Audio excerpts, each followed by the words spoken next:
Hello everyone, welcome back to our channel. आप सभी का इस यूट्यूब प्लेटफॉर्म पे स्वागत है। मेरा नाम है प्रतिभा। तो आज मैं बात करने वाली हूँ सीटेट स्टूडेंट के लिए, क्योंकि कई दिनों से वो लोग काफ़ी परेशान हैं इस बात को लेकर कि शायद इस बार जुलाई में एग्ज़ाम ना हो। और ऐसा तो नहीं है कि ये जो न्यूज़ इतनी आ रही है कि ईयर में एक ही बार आपका सीटेट का एग्ज़ाम होगा, ये कहीं सही तो नहीं है। और कई सारे लोग मान के भी बैठे होंगे कि हाँ, ये न्यूज़ सही है। लेकिन आज मैं आपके सारे डाउट्स क्लियर करूंगी और आपको ये भी बताऊंगी कि आगे जाके आपको करना क्या है। और इस वक्त ये इधर उधर की चीज़ों पे अपना ध्यान ना लगा के आपको किस चीज़ में फोकस करना चाहिए। देखिए, हर स्टूडेंट सेम नहीं होता है। कई लोग बहुत जल्दी न्यूज़ पे बिलीव कर लेते हैं। किसी ने कहा एग्ज़ाम नहीं होगा और आपने मान लिया। यहाँ मैं आपको बता देती हूँ, क्योंकि नोटिफिकेशन अब तक आया नहीं है, इस वजह से इतने सारे बच्चों को डाउट हो रहा है। लेकिन अगर आप पिछले कई टाइम से अगर आप इसका ट्रेंड देख रहे होंगे तो कई बार 6 महीने पहले ही नोटिफिकेशन आ जाता है। कई बार जुलाई में आया, अगस्त में पेपर हुआ। तो यहाँ पे 2023 में यही हुआ था भाई, अगस्त में पेपर हुआ था।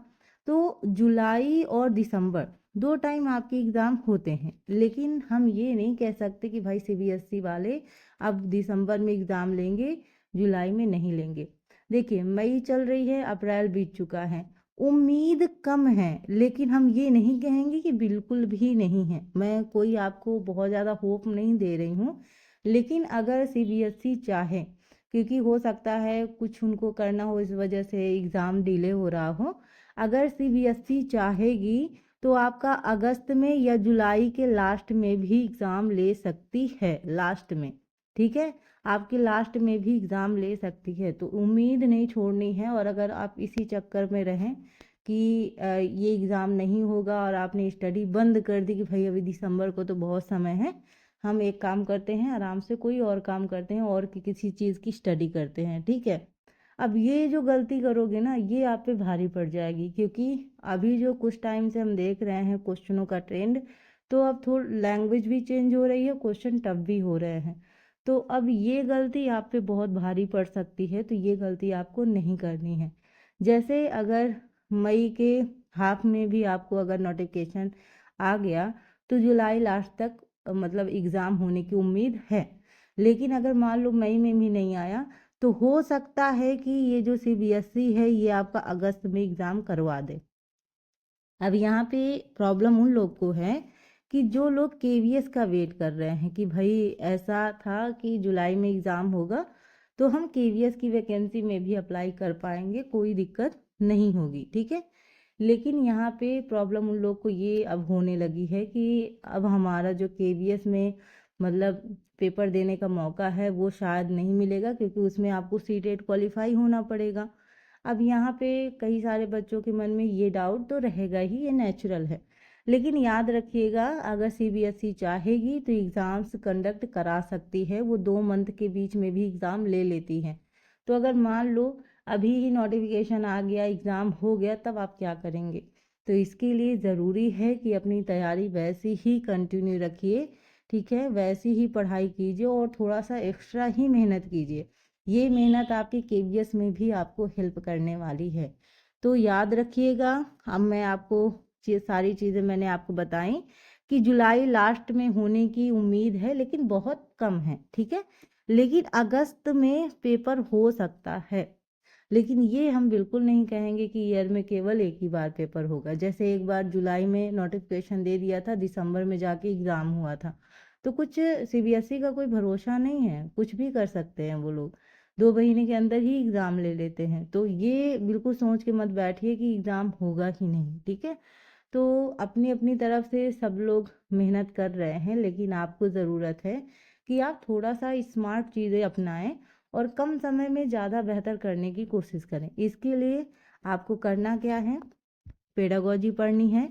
पेडागोजी के साथ साथ अगर सेकेंड पेपर की अगर आप तैयारी करते हैं तो आपको एनसीईआरटी पढ़नी है, ठीक है। एनसीईआरटी की ऑलरेडी हम क्लास ले रहे हैं, जहाँ पे हम सामाजिक अध्ययन से संबंधित जो एनसीईआरटी में क्वेश्चन पूछे जाते हैं, क्वेश्चनों के साथ साथ हम थ्योरी भी कर रहे हैं। और रही बात पेडागोजी की, तो पेडागोजी हिंदी की हो, चाहे ईवीएस की हो, चाहे सीडीपी वगैरह, सारी चीज़ें आपको अवेलेबल हैं। प्लेलिस्ट मैंने ऑलरेडी बना रखी है, प्लेलिस्ट में जाओ और सारी चीज़ें देखो। ये सब न्यूज़ के चक्कर में मत पड़ो, वरना कई बार क्या होता है, जो अच्छे से तैयारी करते हैं वो तो फर्स्ट टाइम पे ही निकाल लेते हैं, लेकिन जो ऐसी ही न्यूज़ के चक्कर में पड़े रहते हैं वो बार बार एग्ज़ाम दे के भी नहीं निकाल पाते। तो ये जो चीज़ें हैं ना, ये हमारे लिए खतरा इसलिए पैदा कर सकते हैं कि आप जानते हैं अभी केवीएस की वैकेंसी मान लो आने वाली है, फिर आगे जाके कब आए ना आए क्या पता।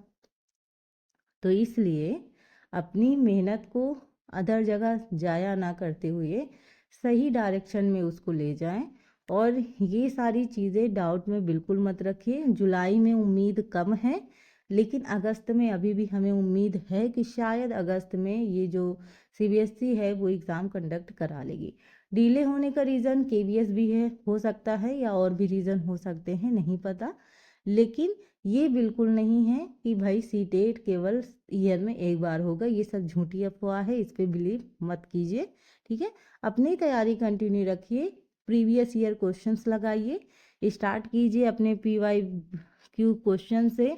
उसके साथ साथ पेडागोजी मोस्ट इम्पॉर्टेंट है, अगर आपने इस पे ध्यान दे दिया तो आप क्वालिफाई कर जाएंगे, आपको कोई नहीं रोक सकता। और सेकेंड पेपर के लिए आप एनसीईआरटी पढ़ लीजिए, और ईवीएस के लिए भी आप एनसीईआरटी को ही फॉलो कीजिए।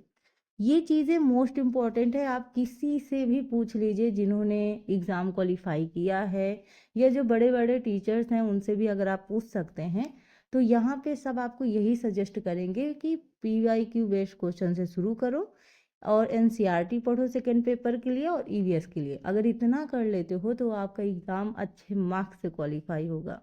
और देखिए, अगर आप चाहते हैं कि आप केवीएस में आपको भी एक मौका मिले, तो इसके लिए ज़रूरी है कि सीटेट में मेहनत कीजिए और सीटेट क्वालिफाई कीजिए। आप जानते हैं 90 नंबर आपके जर्नल के लिए और अदर वर्क के लिए आपके 82 मार्क्स ज़रूरी होते हैं। तो इतना आपको अचीव करना पड़ेगा और थोड़ा सा मेहनत करनी पड़ेगी। तो आई होप सारी चीज़ें आज की मैंने क्लियर कर दी, क्योंकि देखो, जब तक चीज़ें मुझे कंफर्म नहीं होती है कि यस ये चीज़ नहीं होगी, तब तक मैं कोई भी वीडियो नहीं लाती हूँ।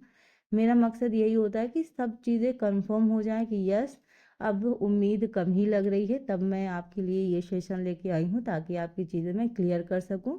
तो आई होप अगर कोई भी डाउट हो आपके माइंड में तो आप कमेंट बॉक्स में ज़रूर पूछ सकते हैं। Thank you for watching. Thank you.